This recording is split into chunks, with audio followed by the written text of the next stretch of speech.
Hello నమస్తే. జూబ్లీహిల్స్ ఫైట్‌కి ఈ రోజుతో ప్రచారం ముగియబోతోంది. జూబ్లీహిల్స్‌లో గెలవడానికి సంబంధించి 3 ప్రధాన రాజకీయ పార్టీలు ఆల్మోస్ట్ సర్వశక్తులు ఒడ్డాయని చెప్పొచ్చు. ప్రధానంగా పోటీ కాంగ్రెస్, బీఆర్ఎస్ పార్టీల మధ్య ఉన్నట్లుగా కనపడుతోంది.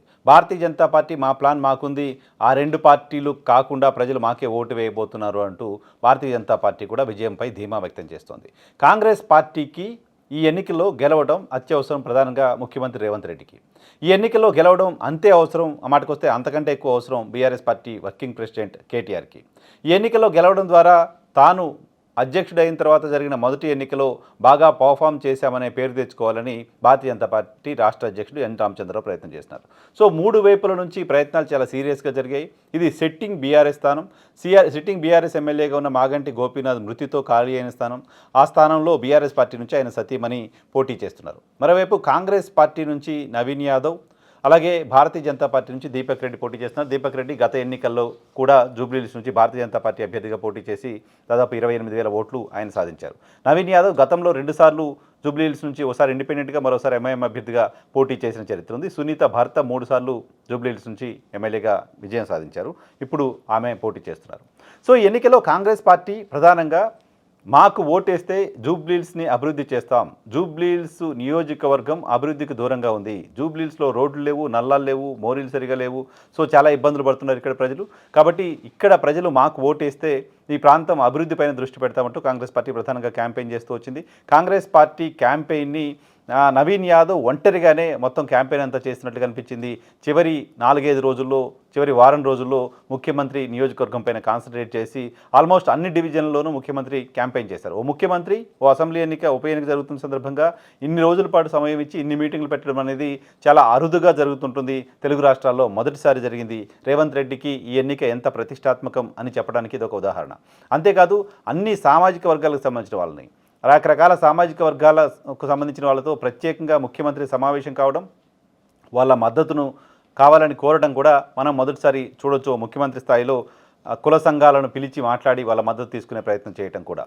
సేమ్ టైం సినీ రంగ కార్మికులు ఎక్కువగా ఉండే నియోజకవర్గం, దాదాపు 25,000కు పైగా ఓట్లు వాళ్ళ ఉంటాయంటూ అంచనా ఉన్న నేపథ్యంలో వాళ్ళ కోసం కూడా ఒక ప్రత్యేకమైన సభని ఏర్పాటు చేసి ముఖ్యమంత్రి వాళ్ళకు హామీలు ఇవ్వడం కూడా చూసాం. సో ముఖ్యమంత్రి ఎన్నికల్లో గెలవడానికి సంబంధించి చాలా కీలకంగా, చాలా యాక్టివ్గా పనిచేస్తూ వచ్చారు. ఈ ఎన్నికల్లో దాదాపు 3 ఓట్లు ఉన్న ముస్లిం సామాజిక వర్గం పైన కూడా దృష్టి పెట్టారు. ముస్లింలకు కాంగ్రెస్ పార్టీ చాలా చేసింది అని చెప్పారు. ముస్లింల ఓట్లను అభ్యర్థించే క్రమంలో ఆయన ముస్లింలకు కాంగ్రెస్ పార్టీ లేకపోతే ఇజ్జత్ లేదు లాంటి మాటలు మాట్లాడారు. ఈ మాటలు ముస్లిం ఓట్లు కాంగ్రెస్ పార్టీ వైపు వచ్చేలా చేయడం కంటే ముస్లిం ఓట్లు దూరం అయ్యేలా చేసే ఇలాంటి విశ్లేషణలు కూడా ఉన్నాయి. సేమ్ టైం ఎంఐఎం పార్టీకి డివిజన్లో గణనీయంగా బలం ఉంది. కార్పొరేటర్లు ఉన్నారు. 2014 అసెంబ్లీ ఎన్నికల సందర్భంగా ఆల్మోస్ట్ ఈ నియోజకవర్గాన్ని ఎంఐఎం పార్టీ గెలిచింది దాకా వచ్చి సెకండ్ ప్లేస్లో నిలిచేటప్పుడు నవీన్ యాదవ్ ఎంఐఎం పార్టీ అభ్యర్థిగా ఉన్నారు. సో నవీన్ యాదవ్కి ఎంఐఎంతో ఉన్న సంబంధాలు కూడా, ఎంఐఎం ఇప్పుడు బరిలో లేకపోవడం కూడా కాంగ్రెస్ పార్టీకి అడ్వాంటేజ్గా కనపడుతుంది. ఇవి కాంగ్రెస్ పార్టీ పెట్టిన ఎఫర్ట్స్, కాంగ్రెస్ పార్టీకి ఉన్న అడ్వాంటేజెస్. ప్రధానంగా కాంగ్రెస్ పార్టీకి అభ్యర్థి ప్రధానమైన ఆకర్షణగా, ప్రధానమైన స్ట్రెంత్గా కనపడుతున్నారు. మరోవైపు బీఆర్ఎస్ పార్టీకి సంబంధించిన స్ట్రాంగ్ నెట్వర్క్ ఉన్న నియోజకవర్గం ఇది. బీఆర్ఎస్ పార్టీ తెలంగాణ రాష్ట్రం ఏర్పడిన తర్వాత జరిగిన 3 ఎన్నికల్లో, మొదటి ఎన్నికల్లో టీడీపీ నుంచి గెలిచిన గోపీనాథ్ తర్వాత బీఆర్ఎస్లోకి వచ్చారు. తర్వాత జరిగిన 2 ఎన్నికల్లోనూ గోపీనాథ్ ఇక్కడ బీఆర్ఎస్ పార్టీకి సంబంధించిన అభ్యర్థిగా విజయం సాధించారు. హైదరాబాద్కు సంబంధించిన బ్రాండ్ ఇమేజ్ని పెంచడంలో కీలకంగా వ్యవహరించారని పేరున్న కేటీఆర్ ఈ ఎన్నికని ప్రతిష్టాత్మకంగా తీసుకున్నారు. ఆయన ఎన్నికకు సంబంధించిన మైన్యూట్ లెవెల్ క్యాంపెయిన్ కూడా ఆయనే మానిటర్ చేస్తూ వచ్చారు. ప్రతి డివిజన్లోనూ సభ పెట్టారు, ప్రతి డివిజన్కి వెళ్ళారు, అన్ని వర్గాలకు సంబంధించిన ప్రజల దగ్గరికి వెళ్ళారు. బస్తీ దవాఖానాల పేరుతో బస్తీ దవాఖానాలు మేము ఏర్పాటు చేశాం, ప్రజలకు అవి ఏ స్థాయిలో సేవలు అందించాయో, ఇప్పుడు ఎలా పడవబడున్నాయో చూడండి అంటూ చెప్పే ప్రయత్నం చేశారు. ప్రధానంగా బాకీ కార్డు పేరుతో ప్రజల దగ్గరికి వెళ్ళారు. కాంగ్రెస్ పార్టీ 2023లో అధికారంలోకి వచ్చే ముందు ఏమేం చేస్తామని హామీ ఇచ్చింది. ఆ హామీ నెరవేర్చకపోవడం వల్ల పర్టికులర్గా పలానా పర్సన్కి, పలానా కుటుంబానికి ఎంత బాకీ పడింది కాంగ్రెస్ సర్కారు అనేది ప్రతి కుటుంబానికి, ప్రతి మనిషికి తెలిసేలా చేసింది బీఆర్ఎస్ పార్టీ.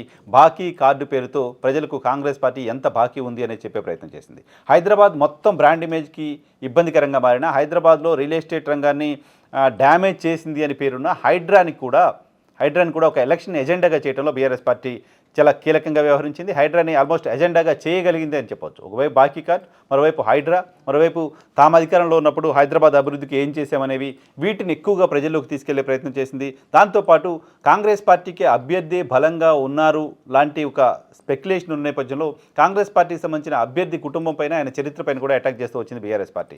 కాంగ్రెస్ పార్టీ అభ్యర్థి రౌడీ కోటేస్తారా లేకపోతే ఒక లేడీ కోటేస్తారా అంటూ క్యాంపెయిన్ కూడా బీఆర్ఎస్ పార్టీ చేస్తూ రావడం చూసాం. ఈ ఎన్నికల్లో గెలవడం రేవంత్ రెడ్డికి తన పదవిని సుస్థిరం చేసుకోవడానికి, తనపైన అసంతృప్తి మళ్ళీ రాకుండా చూసుకోవడానికి, లేకపోతే 2 ఏళ్ల తన పాలన బాగుంది అని చెప్పడానికి ఏ రకమైన అవకాశమో BRS party working president KTR కూడా ఆయన కేసీఆర్ లేకుండా, కేసీఆర్ క్యాంపెయిన్ చేయకుండా జరుగుతున్న ఉప ఎన్నిక ఇది. కేసీఆర్ ఎలక్షన్లో క్యాంపెయిన్కి రాలేదు. పార్టీకి సంబంధించిన మొత్తం బాధ్యత అంతా కేటీఆర్ చూస్తున్నారు. హైదరాబాద్లో ఐటీ మంత్రిగా, మున్సిపల్ మంత్రిగా హైదరాబాద్కు సంబంధించిన ఇమేజ్ని తీసుకురావడంలో, హైదరాబాద్కు పెట్టుబడులు తీసుకురావడంలో, హైదరాబాద్ని డెవలప్ చేయడంలో తానే ముందున్నానని చెప్పారు. ఆ రకమైన ఫలితాలను కూడా 2023 ఎన్నికల్లో బీఆర్ఎస్ పార్టీ సాధించింది. కాబట్టి కేటీఆర్ ఫేస్గా జరుగుతున్న ఎన్నిక. ఈ ఎన్నికల్లో బీఆర్ఎస్ పార్టీ విజయం సాధిస్తే కేటీఆర్కి పార్టీలోనూ ప్రజల్లోనూ ఇమేజ్ పెరుగుతుంది. పార్టీలో కూడా ఆయన స్థానాన్ని మరింత సుస్థిరం చేసుకోగలుగుతారు. సో కేటీఆర్ నాయకత్వంలో ఈ ఎన్నిక గెలవడం అనేది ఆయన నాయకత్వానికి ఖచ్చితంగా కొంత భరోసా దొరికే పరిస్థితి, ఆయన నాయకత్వం మరింత పటిష్టం కావడానికి సంబంధించిన అవకాశం దొరికే పరిస్థితి ఉంటుంది. కాబట్టి ఆయన పర్సనల్గా తీసుకొని ఎన్నికల్లో గెలవడానికి సంబంధించి కష్టపడుతున్నారు. వీళ్ళిద్దరు హోరాహోరీ ఫైట్ చేస్తున్నారు. Same time Bharatiya Janata party రాష్ట్ర అధ్యక్షుడు ఎన్ రామచంద్ర గురించి చెప్పాం. సో భారతీయ జనతా పార్టీ గడిచిన ఎన్నికల్లోనూ 3వ స్థానంలో నిలిచింది. ఈసారి ఖచ్చితంగా గెలుస్తామని చెప్తుంది. భారతీయ జనతా పార్టీకి సంబంధించిన ప్రధానమైన నాయకులు ఎవరు పెద్దగా క్యాంపెయిన్ చేసినట్టు కనపడలేదు. లాస్ట్ 4-5 రోజుల్లో బండి సంజయ్, కిషన్ రెడ్డి లాంటి వాళ్ళు ఇక్కడ క్యాంపెయిన్ చేయడం కనపడింది.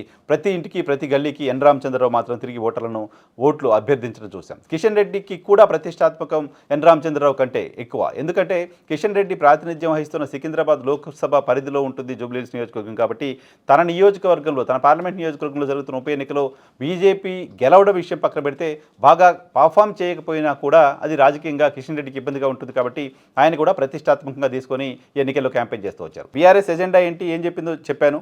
కాంగ్రెస్ ఎజెండా ఏంటి, ఏం చెప్పిందో చెప్పాను. బీజేపీ చెప్పింది ఏంటంటే బీజేపీ ఆ 2 పార్టీలు ఒకటే, ఆ 2 పార్టీలు కలిసే పనిచేస్తున్నాయి, ఆ 2 పార్టీలు అపీజ్మెంట్ పాలిటిక్స్ చేస్తున్నాయి, ఆ 2 పార్టీలు ముస్లింలను ప్రసన్నం చేసుకోవడం కోసం ప్రయత్నం చేస్తున్నాయి, ముస్లింల ఇజ్జత్ కోసం కాంగ్రెస్ పనిచేస్తే మరి హిందువుల ఇజ్జత్ కోసం పనిచేయదా, ఇటువంటి ఒక ఎమోషనల్ క్యాంపెయిన్ని చేస్తూ వచ్చింది. బండి సంజయ్ లాంటి వాళ్ళైతే తన ప్రాణమైన తీసుకుంటాను కానీ ముస్లింల టోపీని పెట్టుకోనంటూ భారత హోంశాఖ సహాయ మంత్రిగా ఆయన ఎలక్షన్ క్యాంపెయిన్ చేయడం కూడా చూసాం.